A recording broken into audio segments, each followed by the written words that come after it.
안녕하세요. 오늘 저희가 함께 살펴볼 기록은요. 2025년 9월 3일 서울 신림동의 한 피자 가게에서 벌어진 정말 충격적인 사건에 대한 내용입니다. 네, 보내주신 그 자료를 보니까 정말 대낮에 일어난 흉기 난동으로 3분이 돌아가시고 또 가해자 포함해서 4명이 크게 다쳤다고 하니 마음이 참 무겁습니다. 맞습니다. 그래서 이번 시간에는요. 단순히 사건을 요약하는 걸 넘어서서 이 비극이 대체 어떻게 발생하게 된 건지 그 경위를 좀 더 자세히 들여다보고요. 또 관련된 사람들의 엇갈리는 주장들 그리고 이게 사회적으로 어떤 반응을 일으켰는지 이런 부분까지 좀 더 깊이 있게 파악해 보려고 합니다. 네, 좋습니다. 제공해주신 자료를 토대로 이 사건의 실체를 한번 같이 파헤쳐 보시죠. 우선 사건의 기본적인 정보부터 좀 짚어볼까요? 시간은 2025년 9월 3일 오전 10시 50분경이었고요. 근데 이게 언론에서는 보통 신림동 사건으로 많이 보도가 됐잖아요. 네, 맞아요. 그게 이제 법정동으로는 신림동인데 행정구역상 주소는 조원동이라서 약간 혼선이 있었던 것 같아요. 결국 같은 장소를 말하는 거죠. 그렇군요. 네, 그래서 이 사건으로 현장에 계셨던 4분이 크게 다치셨습니다. 그중 3분, 60대 남성 1분, 40대 남성 1분, 그리고 30대 여성 1분은 발견 당시 심정지 상태였고 급히 병원으로 옮겨졌지만 안타깝게도 결국 사망하셨습니다. 3분이나요? 네, 그리고 나머지 부상자 1명은 범행을 저지른 피의자로 밝혀진 40대 남성이고요. 참 끔찍한 결과죠. 정말 끔찍한데요. 근데 여기서 좀 주목할 만한 점은 경찰이 초기부터 이걸 단순 묻지마 범죄로 보진 않았다는 거예요. 그래요? 네, 그러니까 특별한 이유 없이 불특정 다수를 노린 게 아니라 처음부터 사업상의 갈등, 이쪽에 무게를 두고 수사를 시작했다고 합니다. 피의자는 범행 직후에 그 자해를 시도한 상태로 발견됐기 때문에 지금 병원에서 치료를 받고 있고요. 자해까지? 네, 그래서 경찰은 일단 피의자가 좀 회복되기를 기다렸다가 정확한 범행 동기나 경위를 조사할 계획이라고 밝혔습니다. 사업상의 갈등이라 그럼 구체적으로 어떤 갈등이 있었던 걸까요? 그게 좀 궁금한데요. 네, 그 부분이 이제 피해자들 신원이 확인되면서 조금씩 드러나기 시작했죠. 사망하신 3분 중에 1분은 피자 프랜차이즈 본사의 임원이셨고요. 본사 직원이요? 네, 그리고 다른 2분은 인테리어 시공을 담당했던 업자분하고 그분의 따님, 2분은 부녀 관계였다고 해요. 아휴, 업자랑 따님까지. 정말 비극이네요. 그렇죠.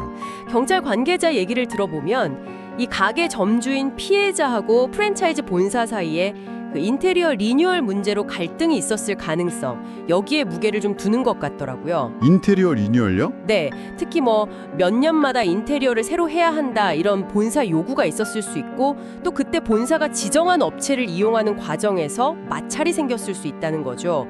심지어 수익금 배분 같은 프랜차이즈 시스템 자체의 문제도 배경이 될 수 있다는 말도 있었고요. 갑질 논란 같은 거군요. 그렇죠. 그래서 피해자들은 사건 당일 오전에 바로 이 문제를 좀 해결하거나 논의려고 가게를 찾았다가 이런 끔찍한 일을 당한 걸로 지금 추정하고 있는 상황입니다. 네, 경찰의 초기 추정은 그런데요. 이게 또 프랜차이즈 본사 측 입장은 상당히 다릅니다.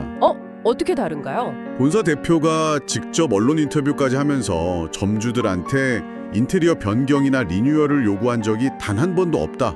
이렇게 아주 강력하게 부인을 했어요. 자신들 브랜드는 대부분 소자본 창업이라서 점주들한테 그런 부담 주는 리뉴얼 강제는 있을 수가 없는 일이다. 이렇게 강조를 했고요. 그럼 왜 인테리어 업자가 거기 있었던 걸까요? 본사 설명은 이렇습니다. 오히려 점주가 직접 업체를 구하기 좀 어려워해서 본사 차원에서 좀 저렴하고 괜찮은 업체를 알아봐서 연결해 준 것뿐이다. 이렇게 해명을 했어요. 연결만 해줬다. 네. 그리고 최근 갈등의 시작도 인테리어 리뉴얼 요구가 아니라 한 2년 전에 시공했던 가게 바닥 타일 일부가 깨진 문제 때문이었다고 주장합니다. 타일 문제요? 네. 시간이 좀 지나다 보니까 이 타일 파손 책임 소재를 가리기가 좀 애매해졌고 이 과정에서 인테리어 업자랑 점주 사이의 갈등이 깊어졌다는 거예요. 그래서 그 본사 임원은 왜 간 거고요? 그래서 사망한 본사 임원은 이 갈등을 중재하려고 그러니까 좋은 뜻으로 현장을 방문했다가 변을 당했다는 게 이제 본사 주장인 거죠. 그리고 덧붙여서 이 가맹점이 매출도 꾸준히 잘 나오고 본사랑 관계도 원만했던 우수 점포 중 하나였다. 그래서 언론에서 말하는 소위 리뉴얼 갑질 같은 건 전혀 사실이 아니다. 이렇게 선을 긋고 있습니다. 이야, 이거 정말 양측 주장이 완전히 엇갈리네요. 경찰 초기 추정이랑 본사 해명이 이렇게 정면으로 부딪히는 상황이니까요. 네, 한쪽은 인테리어 리뉴얼 강요 갈등을 의심하고 다른 쪽은 기존 시공 하자에 대한 중재 과정에서 벌어진 일이라고 주장하고 지금으로서는 정말 어느 쪽 말이 진실인지 알기가 어렵네요. 그렇죠. 경찰이 사건 당일 오후에 이미 본사 관계자를 불러서 조사를 진행했다고는 하는데요. 아, 조사는 했군요. 네, 이 관계자가 본사랑 점주 사이에 별다른 문제가 없었다는 걸 보여주는 메신저 대화 내용 같은 자료를 증거로 제출하면서 진술을 마쳤다고는 전해집니다. 증거까지 제출했군요. 네, 결국 이 사건의 정확한 진실은 아까 말씀드린 대로 피의자가 병원에서 회복해서 경찰 조사를 받을 수 있게 된 이후에야 명확해질 것 같습니다. 피의자의 진술 그리고 양측 주장을 뒷받침할 객관적인 증거들 이런 것들이 나와야 이 엇갈리는 퍼즐 조각들이 맞춰지겠네요. 맞습니다.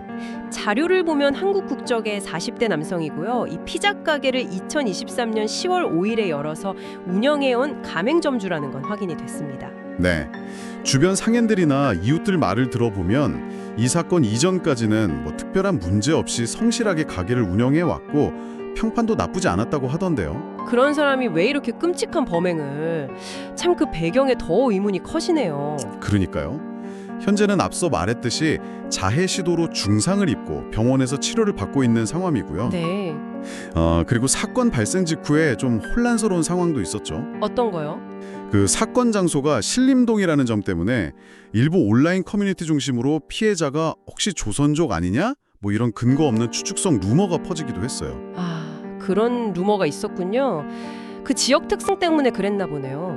네, 아무래도 신림동, 대림동 이쪽이 중국 동포분들이 많이 거주하시는 곳으로 알려져 있다 보니까 그런 오해가 생긴 것 같은데 이건 경찰이 공식적으로 확인한 결과 피해자는 물론이고 사망한 피해자 3분 모두 한국 국적인 것으로 명확히 밝혀졌습니다.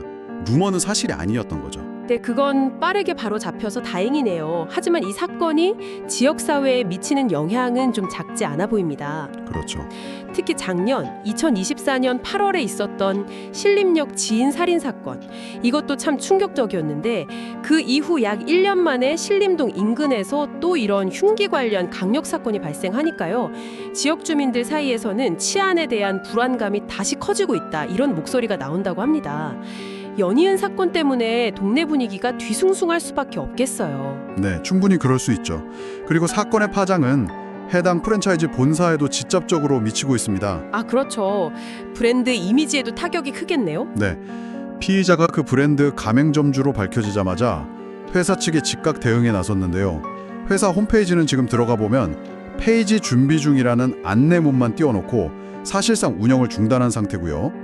또 공식 인스타그램이나 유튜브 채널 같은 SNS 댓글 기능도 전부 막아놨습니다. 아, 댓글까지 다 막았군요. 네, 아무래도 브랜드 이미지 손상을 최소화하고 혹시 모를 부정적인 여론 확산을 좀 막으려는 조치로 보입니다.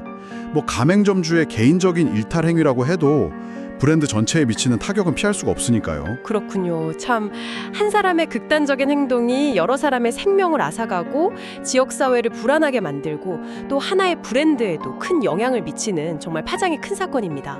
그럼 앞으로 이 사건 법적으로는 어떻게 처리될 것으로 예상될까요? 이런 끔찍한 범죄에 대해서는 어떤 처벌이 내려질 수 있을지 그게 또 궁금해지네요. 네, 마침 보내주신 자료에 형사사건 전문 변호사님의 의견이 포함되어 있더라고요. 노바법률사무소의 이도노 대표 변호사님이 언론 인터뷰에서 이 사건의 예상 영향에 대해 언급한 내용인데요. 네, 어떤 내용인가요? 이 변호사님 설명에 따르면 우리나라 대법원의 양형 기준이라는 게 있답니다. 살인 범죄의 경우에 그 동기가 뭐였는지, 계획적인 범행이었는지, 또 범행 후에 어떤 태도를 보였는지 이런 것들을 종합적으로 고려해서 형량이 무거워지거나 가벼워질 수 있다는 거죠. 아, 양형 기준이요? 네, 이게 판사님들이 비슷한 사건에 대해서 좀 일관성 있는 판결을 내리도록 돕는 일종의 가이드라인 같은 역할을 하는 건데요.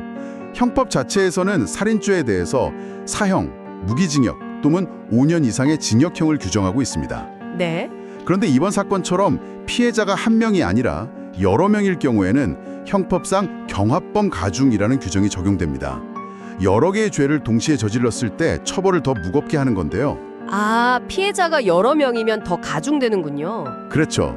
이 사건은 사망자가 3명이나 되기 때문에 만약 유죄가 확정된다면 법원이 권고하는 형량 범위의 상한선, 즉 최고 형량이 훨씬 높아집니다. 구체적으로는 최소 20년 이상의 징역에서 최대 무기징역까지 선고될 가능성이 높다. 이렇게 이 변호사님은 분석했습니다. 20년 이상에서 무기징역, 정말 중형이 예상되네요. 물론 이건 아직 피해자의 구체적인 범행 동기나 사건의 상세한 정황이 다 밝혀지기 전 예측이긴 하지만요. 네, 그렇죠. 그래도 3명의 생명을 앗아간 범죄의 무게를 생각하면 충분히 예상 가능한 결과라고 볼 수 있을 것 같습니다. 네, 앞으로 피해자에 대한 조사가 본격적으로 진행되고 또 재판 과정에서 양측의 주장과 증거들이 치열하게 다뤄지겠죠. 그렇습니다. 그 과정을 통해서 인테리어 문제든 타일 문제든 아니면 또 다른 어떤 숨겨진 갈등이 있었든 이 비극의 진짜 원인이 무엇인지 밝혀지기를 바라야 할 것 같습니다. 오늘 저희는 공유해주신 자료를 바탕으로 2025년 신림동 피자가게에서 벌어진 이 비극적인 사건을 좀 깊이 있게 들여다봤습니다. 한순간의 폭력적인 행동이 3명의 소중한 생명을 앗아갔고 그 배경에는 프랜차이즈 본사와 가맹점주 그리고 인테리어 업자 사이에 복잡하게 얽힌 갈등이 있었던 것으로 추정된다는 점을 확인했습니다. 네, 아직 피의자의 입장을 저희가 직접 들어보지 못했고 수사가 계속 진행 중이기 때문에 섣불리 결론을 내릴 수는 없는 상황입니다. 하지만 지금까지 나온 정보들을 종합해보면 사건의 기본적인 얼개와 양측의 첨예하게 다른 입장 차이 그리고 앞으로 예상되는 법적인 절차까지는 어느 정도 조망해 볼 수 있었습니다. 특히 인테리어 문제를 둘러싼 본사의 해명과 경찰의 초기 수사 방향 사이의 그 간극은 앞으로 조사를 통해 반드시 명확하게 밝혀져야 할 핵심적인 부분으로 보입니다. 이 사건을 접하면서 참 여러 가지 생각을 하게 됩니다. 어쩌면 그냥 일상적인 사업상의 마찰이나 금전적인 문제일 수도 있었던 그 갈등이 어떻게 이렇게 끔찍하고 돌이킬 수 없는 비극으로 폭발하게 된 걸까요? 그러게요. 프랜차이즈라는 특수한 사업 모델 안에서 혹시 본사와 가맹점주 간의 소통 방식이나 힘의 불균형 같은 구조적인 문제는 없었을지 우리가 이 사건의 표면 아래에서 놓치고 있는 더 근본적인 원인은 없는 건지 여러 질문이 꼬리를 무는 것 같습니다. 네, 정말 생각해 볼 지점이 많은 사건입니다. 청취자 여러분께서는 이 사건의 기록을 살펴보시면서 어떤 점에 가장 마음에 걸리셨나요? 혹은 어떤 의문을 갖게 되셨는지요? 어쩌면 이 사건은 우리 사회의 어떤 소통의 부재 혹은 갈등을 해결하는 방식의 문제점을 보여주는 또 다른 사례일지도 모르겠습니다. 이 질문을 당신께 남겨드리면서 오늘 여기서 마무리하겠습니다.